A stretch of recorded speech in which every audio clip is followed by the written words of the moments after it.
Good afternoon. How's it going, you guys?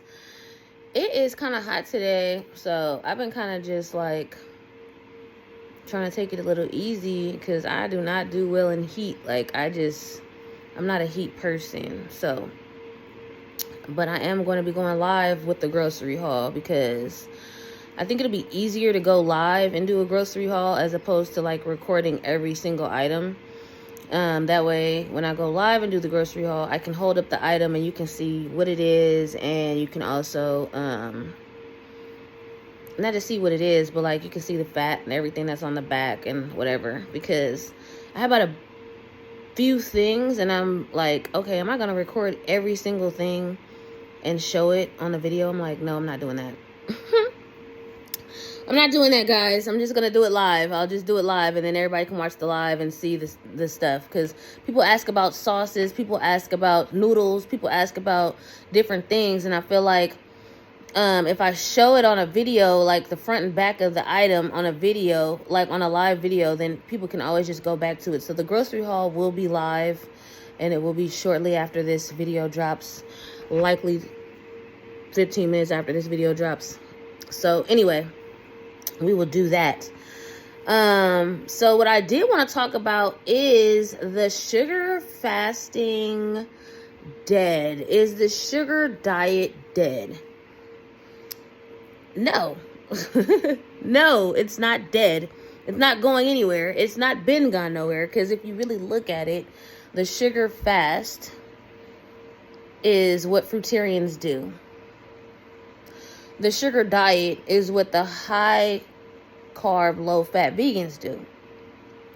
The only real difference, I would say, is the protein sources. So like the lean meat protein sources, I don't really see that. I think that's what makes the sugar diet unique, because you can have low fat, lean protein sources that are not like vegan. So I think maybe that's where the sugar diet kind of changed things, but it's all the same thing. So I don't believe that it's dead, because at the end of the day, how is it going to be dead when people are still doing it? Unfortunately, I don't see a lot of people still promoting it, because like, they thought it was a fad or a trend. But to be honest, like, it's not a fad or a trend. It's just been something that's going on. It just has various different names. It's not dead. It's not going anywhere. People are still going to juice, people juice all the time. They just, 30-day juicing or whatever. A 30-day juice fast, that's the same thing as sugar fasting. You're having juice. Or like fruitarians, they just eat a bunch of fruit. So I feel like that's sugar fasting, basically. The only part that seemed crazy to me, to be honest, was eating candy and drinking soda all day as meals. I think that's why Cole was like, I'm finna fall back off that, because that's not nutritious. There's no nutrients in candy. There's no nutrients in soda. And in a lot of places in the U.S., all that stuff is filled with chemicals. Now, I don't know. I can't speak for other countries. But out here in the U.S., the candy is filled with all type of dye and seed oils and all type of junk. Even if it is, zero fat and all that, it's filled with a bunch of junk. So if you remember early on, I never promoted eating candy. I was always promoting clean sugar sources. I was getting organic cane sugar, organic coconut sugar. I was getting organic honey, organic maple syrup, organic agave. Like, I was always saying clean sugar sources. I wasn't like judging anybody who did sodas and candy. There's nothing wrong with it, because I ended up getting soda too. But even then, I made sure I got clean soda sources, because I didn't want anything with dye. That's why I had got that story, because all the sodas that I would have thought to drink had dye in them. And that stuff is really not good for you. And then when I found another soda source that was actually no dyes and had used straight cane sugar, I bought that. Even if you get the Coke from Mexico, it has straight cane sugar in it. So there's options to make healthier versions of things. But I think that's the reason why the sugar fast and the sugar diet seems so crazy to people, because they were like pounding literal bags of candy and drinking liters of soda all day as a meal. So I think maybe that's kind of where it was like, okay, I'm going to fall back off this, because people could probably really get sick from doing that, especially if they're in a country where it's primarily, sources of chemicals. Like all of the stuff here in the US is chemical sources. Everything is made of chemical sources. The soda, the candy, I mean a lot of the food. I mean, like, you know, he's in Canada, so, you know, maybe it's not like that out there. And then like some people are in the UK or in other countries, and like I said, their stuff I mean, a lot of these things that are allowed in the US aren't even allowed in other countries. So, you know, what is good for somewhere else is not necessarily good for here. And speaking of that, what's necessarily good for one person may not be good for another person. So, you know, with me, with doing the salt, like I literally whooped myself. My legs are finally coming down. My feet are still swollen. My ankles are still swollen, but I see that my legs are coming down. But like, there's just sometimes you have to just use your intuition on certain things and realize, like, for you, that's not going to be a good idea. And I knew for me, drinking sodas with dye in it and eating candy with dye in it was not going to be good, because I already have irritated skin. And I just knew that that was not going to be good, because my eczema will flare off like the smallest thing. And in regards to beans and legumes and lentils, I know also personally for me, I have my gallbladder taken out. So it's not always necessarily going to be able to process as easy because my gallbladder isn't there. I don't have my gallbladder, which generally would hold the bile and it release however much is needed for whatever food to be digested. But because it's not there and then my bile is constantly leaking, there's no way for the liver or any other organ in the body to know how much bile is needed for this specific meal. So now I'm like, okay, it makes sense for me to research things that digest quicker and faster, as opposed to just doing what everybody else is doing, because I'm not like everybody else. I have no gallbladder. So when it comes to beans and legumes and things like that, I'd have to take it real easy, real light on those, because otherwise my stomach is whooped. You know what I mean?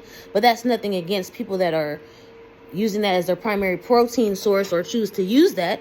I mean, you know, because that's fine. But those things also have starch. So if you're having those things and you're having rice and you're having pasta and you're having that, then I can see why some people say you should eliminate starch. But I don't think that you should eliminate starch if you're having lean meat and some starch. I don't see nothing wrong with that, because that's kind of what I'm doing right now. Like my starch isn't out of this world crazy. Usually with every starch, I have vegetables. I don't really just have straight starch. Maybe I've had a potato once by itself, but I usually just have it with vegetables. And even with the lean meat, like I don't just have it straight by itself. I'll have it with vegetables. And I'm really serious about the food combining thing, where you have like protein with vegetables, and where you have carbs, like starches with vegetables and fruits alone. Like at night, I'll have a smoothie or I'll have juice and I won't have nothing else with it, because I think the food combining is also a major key to digestion. And I think I had talked about that before. So to me, is the sugar diet dead?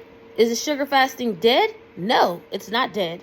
I believe that people just need to take what they can from it, what works for them with it, and then move on. But I don't believe it's dead. I mean, there's a lot of people with the sugar channels. The reason I changed my channel is because I don't want to say sugar fasting, because I'm not going to be consistently sugar fasting for years on end. So what's the point of me having that on there? That just felt like it was deceptive if I kept on saying I was sugar fasting and I wasn't. So that's the reason why I changed to fat free, because my goal is to get this fat off my body and it be fat free. So it doesn't necessarily, even if I decided to do keto and carnivore and what else is there? I don't know, calorie count and whatever the heck other diets are out there, I still want to be fat free. Like, that's my whole goal. That's the reason I'm even doing what I'm doing, is because I want to be fat free, Eve. I want the fat off my body. That's what I want. I want to be fat free. So I feel like this name is consistent regardless of what I do. It's a constant. I want to be fat free. Like, period. I want the fat off my body so that I can move more. I mean, I've been exercising. You guys see I've been exercising, and it's been great, because now after dropping those 50 pounds, it's easier for me to move and do my workouts. Yes, it may be uncomfortable when, you know, later on I'm swollen up, but it's not uncomfortable while I'm doing the workout, which is really the goal, right? I want to make sure that I'm not in pain or anything like that, and I'm not, because now I feel I can move more, and I'm happy about that. So anyway, I went ahead and recorded 2 recipes that I did yesterday. One was with potatoes and vegetables. No. Yes, potatoes and vegetables. That's the first one I'll show. And then there was one that I did like a noodle dish, but the noodle was like a package deal. Like it came with the noodles and everything. So let's go ahead and get into that noodle dish first, because I believe that's the first one that I made yesterday. Kids loved it, but I think I want to learn to make my own sauces, I mentioned before, because then I can monitor how much salt is in them and stuff like that, because I really want to reduce my sodium and get like this inflammation off my body, which I feel was caused because of all that salt. So let's get into that first one. We starting off with a cup of this, and we're making this. This package has the vegetables and noodles in it with the sauce, and it has a total of 1 gram of fat per serving. There's 5 servings, so this whole thing is 5 grams of fat and 500 calories. Yep. So I'm putting in the vegetables here first. See, the noodles and the sauce is in there.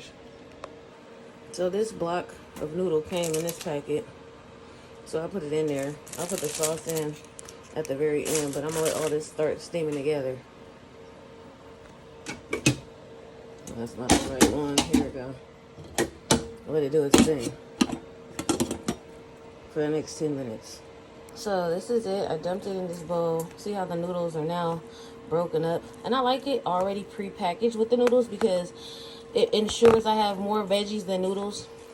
But I'm gonna work on that personally myself too. Like I said, with that rice one I had, I didn't know it could split in two. So I would prefer to have more veggies than the noodles also. So I'm gonna put the sauce on now. So yeah, this is the sauce, and I'm just gonna toss it up. But I can't wait to like make my own sauces or find sauces that are more low sodium and stuff like that, because like it's nice to have pre-mixed stuff, but like it's always good if you can find your own and make your own. And I'm all about that. So as I get more into this, I will be doing that as well. But this is the meal. Trying to get a good angle of it so it ain't all steamy. There we go. Now you can see it. See, not that many noodles, more vegetables. So it's cool. But I'm gonna do this on my own. I'm gonna learn how to do this on my own too, without the package needed. So that one was so good. Very tasty. I really liked the noodles. They had more vegetables than noodles, which I feel is the goal. I want to always have more vegetables than I have starch, or more vegetables than I have meat. And I want to make sure I keep my fruit going in the night, because I feel like since that's the easiest thing to digest, fruit, I like having my smoothies at night, and I like having my snack. Like I'll have strawberries for a snack or blueberries for a snack. So I really like doing that in the nighttime, because I know that it won't be heavy on me. And I usually still try to eat 2 hours before I go to bed to avoid feeling stuffed or feeling full. So anyway, let's go ahead and get into the second meal that I had. Now this one I made kind of, I didn't use, there wasn't any sauces in it, and so I kind of used whatever I was going to use, and my son loved it. So let's get into that one. This is the one I used with potatoes. So these are the organic yellow potatoes that I'll be using. I cut 2 of them up and put them in there. And I got this, and it has no seasonings, like no sauces. I can use my own sauce. So you see how it has that. And then here, if you go to the back, of course, 0 fat, it's all veggies. So I'm excited about this. Putting it with these potatoes for dinner, and a little bit of the shrimp I had left. This is the broth I'm using to steam it all up. A little shrimp in there. Potatoes is at the bottom.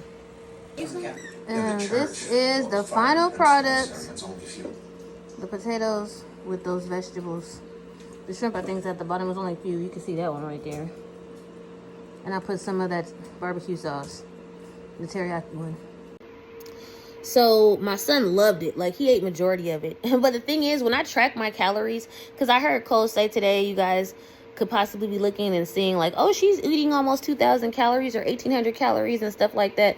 I highlight the fat because the calories aren't necessarily accurate, because I always round up on my calories. So I pretty much enter the calories for the whole meal. Like, I'll scan every single item that the meal included, and I take on those calories. Even if my kids have a bowl of it, I still take on those calories as if I ate it all. Because that way I know that I'll never be over. I'll never be over. Because I always round up. So anytime you see my calories, I likely ate less. Because I still cook for my kids. Like, my kids still eat the food. It's up to them if they eat it. They may taste it and be like, no, I don't want that or whatever. But 9 times out of 10 recently, since I've been cooking, they've been wanting a bowl of it themselves. But I don't go in there and try to edit, how do I take a bowl off of the whole thing? So I don't even do it. I don't bother with it. I just leave it there. I don't care. Like, it's not like I'm going crazy with the calories. But 9 times out of the 10, I've had less calories than that if my kids partook in the meal. Because if they had a bowl of the food, then of course it would take away the calories. But I'm not going to be strict and count the calories that they took out of the meal. I'm just going to leave it there. So that's just another update, a personal thing. So don't look at my calories, look at my fat grams. You feel what I'm saying? Because even in that, I still make sure, even if they ate, I still leave the fat there. You know what I'm saying? So I may not have ate a full 10 grams of fat, but it doesn't matter. It wasn't going over that. You get what I'm saying? So I feel like that's how you stay in the safe zone. Just round up everything. And if you round up everything, you'll know you'll never go over your calories, your fat, or whatever you're choosing to count. So that's how I've been doing things. And I'm going to go live really soon. Like I said, probably in the next 15 minutes after I drop this video. And I'm going to go through the things I bought. But I'm going to go through it one by one. And then I can kind of get feedback from you guys. But I'm going to do the grocery haul live. Because I don't want to keep recording every single item. And I want to be able to just come to the camera, show you guys what it is, and then move on and answer questions as y'all may be talking to me. So it's fat-free Eve here, because that's where I'm headed. I'm headed to being fat-free. Like, that's the whole goal. And I want to thank all the new subscribers, you guys. I appreciate you being here. All my subscribers that have been here, I appreciate it. Thank you so much. Thank you for the comments, the encouragement, all the journeys that you guys are sharing with me. I really appreciate it. It keeps me going. It keeps me motivated. So keep doing that. Let's have our conversations in the communications in the comments. Thank you for the likes if you haven't already liked this video. Subscribe to my channel if you haven't already. And until next time, well, until about 15 minutes from now, if you're going to be watching the live next, peace.